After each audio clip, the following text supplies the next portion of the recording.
Fuel prices are going up, groceries are going up, and suddenly people are panicking again like COVID times. Everybody is stressed, everybody's talking about money. But let me ask you a question. How is your personal finance actually going? Not the economy, not the government, actually you. Because here's the truth, and I don't want to be insensitive. Most people are not struggling because of the fuel prices. They're struggling because they don't have a system. Numb loud, numb loud. It's all I need, yeah, yeah. It's all I need, yeah, yeah. And listen, right? I hear it all the time. Oh, I don't have money. Oh, things are expensive. Oh, I just need more income. However, I'm going to give you something very simple, very boring, and very effective. This is the same approach I've shared with clients, friends, and family. People who have bought houses, paid off debt, stopped living paycheck to paycheck, and actually started enjoying their lives without constantly finding themselves in a place of panicking. And so if you're actually looking for something flashy, this is not the video for you. This is a conversation that I would love to have with people who want their personal finances to be challenged in a good way. It's for those people who want to have freedom. And if you are that person, you are more than welcome to stay here with me. Here's the truth. Money is numbers. However, it has everything to do with your emotions, right? When we see it's our bank accounts or when we have cash in our hands, all of that is number. But your finances are very much tied to your emotions, whether you recognize it or not. Like, that's the first step in everything. Though when you think about the way you spend, the way you avoid, the way you panic, the way you ignore.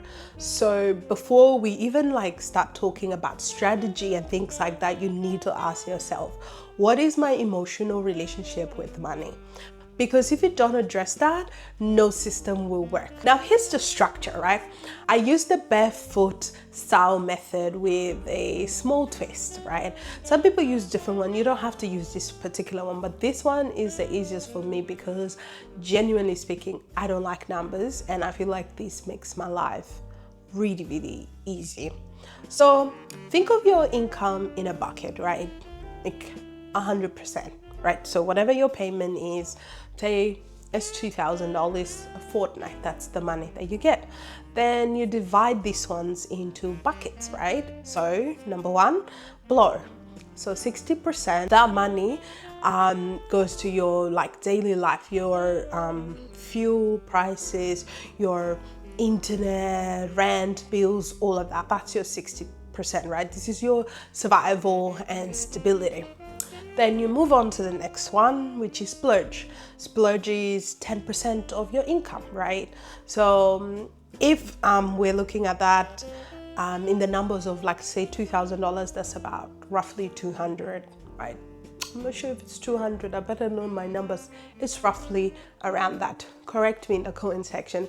So this is your enjoyment, right? This is your coffee, you're eating out, little things that makes you feel like a human being, right? Where it's guilt-free money, you don't have to feel any sort of way, you can spend it anyhow you want. And this part is really important because if you don't plan your joy, you will actually overspend. That's just a natural instinct that we have, right? So number three, another 10%. So this is for long-term enjoyment. Let's keep it that way, right? You talk about holidays, you talk about car, you working towards something. This builds anticipation, not impulse, right? So that's the other 10%. Don't touch it. It's not the same as a splurge, it's different. This is for long-term goals, right? You with me? Now, lastly, fire extinguisher, so which is 20%. So this is where discipline lives. You use this to pay off debts, reduce financial pressure, build long-term strength. You have that to build strength, right? Then you want an emergency fund, right? 3 to 6 months. This is your safety net, because life will happen, and when it does, you do not want to panic. So it's for you to work out how you're going to figure that out in your finances, right? So calculate everything, how much it will cost 3 to 6 months, and then work it out. Now, it's not that much when you actually think about it and when you get the foundations correct. I've had people in the past where, not even in the past, even as of recent, some of the clients that I've had, that where we've done it, because it seems very simple and straightforward. It is hard to execute, but once you do it, the freedom that it gives you is amazing. Had clients and friends and family say, oh my goodness, this is the best thing ever. Because it's simple, but it's not always hard. But when you get it right, it's perfect, and it's easy to get it right. And let me add something overall, right? Something really real. If you support your family, what some people might call black tax, create a separate account for that. Not from guilt, but from clarity, if you are choosing to do that, because generosity with that structure becomes so much pressure. So it's important to have that account on the side, or your little box or whatever, and use that money that's only in that particular container or that particular bank account, because it will help you to have structure. Now, just like my client, I told them, don't overthink it. Try it for one pay cycle. That's it. That's all you have to do. And while you're doing it, write down how you feel about it. Do you feel restricted? Do you feel calm? Do you feel anxious? Because again, money is very much emotional. Don't ever allow anyone to tell you otherwise, because that's just a fact, right? When you do the one cycle and you see money stay in your account, it makes you feel really good and stable person.